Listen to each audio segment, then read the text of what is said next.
அஸ்ஸலாமு அலைக்கும். Welcome to Rizwana life style. இன்றைக்கி நம்ம கிச்சனில் வந்துட்டு சிம்பிளான வெரி டேஸ்ட்டான இட்லி சாம்பார் தான் பார்க்க போகிறோம். அதுக்கு நான் வந்து கொஞ்சமாக ஒரு 1/4 கப்பு வந்து சிறுபருப்பும் 1/4 கப்பு துவரம் பருப்பும் எடுத்துருக்கேன். இதை நல்லா வாஷ் பண்ணி எடுத்துக்கலாம். இப்போது நல்லா வாஷ் பண்ணி எடுத்துட்டேன். இதில் வந்து கொஞ்சமாக ஒரு செம்பளவு தண்ணி ஊற்றிக்கலாம்.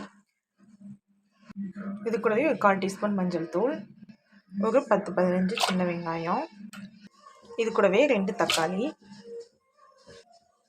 சின்ன சைஸ் கேரட் ஒன்று, இது கூடவே ஒரே ஒரு கத்திரிக்காய், கொஞ்சமாக பெருங்காயத்தூள், இது கூடவே 2 பச்சை மிளகாய். இப்போ இது கூடவே வந்து 2 டீஸ்பூன் அளவு சாம்பார் தூள் சேர்த்துக்கலாம். உங்கள்கிட்ட வீட்டில் இருந்துச்சுன்னா வீட்டில் இருக்கிறது சேர்த்துக்கோங்க. இப்போ சாம்பார் பொடி போட்டாச்சு. குக்கரை மூடி விசில் விடுவோம். குக்கர் மூடியாச்சு. ஒரு 3 விசில் வரட்டும், ஓப்பன் பண்ணி பார்க்கலாம். வந்து ஸ்டீம் இறங்கிடுச்சு. இப்போ வந்து பார்த்திங்கன்னா நல்லா பருப்புலாம் நல்லா வெந்து வந்துடுச்சு. நல்லா கிளறி விட்டுடலாம். சூப்பராக இருக்குது. இப்போ அந்த சாம்பாருக்கு ஒரு தாளிப்பு கொடுத்துடலாம். நான் வந்து ஒரு பேன் வந்து அடுப்பில் வச்சுருக்கேன். தாளிப்பு பேன் நல்லா ஹீட் ஆகட்டும்.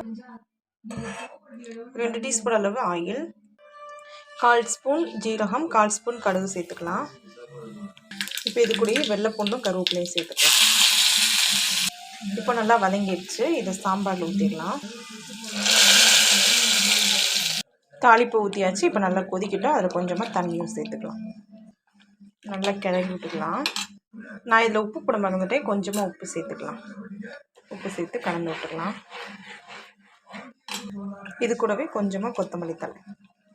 ஒரு 5 நிமிஷம் கொதிக்கட்டும், அப்புறம் பார்க்கலாம். இப்போ பார்த்தீங்கன்னா தெரியும், சாம்பார் நல்லா கதன்னு கொதிக்குது. சூப்பராக ரெடி ஆகிடுச்சு. நீங்களும் இது போல் ட்ரை பண்ணி பாருங்கள். ட்ரை பண்ணி பார்த்துட்டு எப்படி இருந்துச்சுன்னு சொல்லிட்டு கமெண்ட் பாக்ஸில் கமெண்ட் பண்ணுங்கள். நம்ம சேனலில் ஃபஸ்ட் டைம் பார்க்குறீங்கன்னா சப்ஸ்கிரைப் பண்ணுங்கள், லைக் பண்ணுங்கள், ஷேர் பண்ணுங்கள். அஸ்ஸலாமு அலைக்கும்.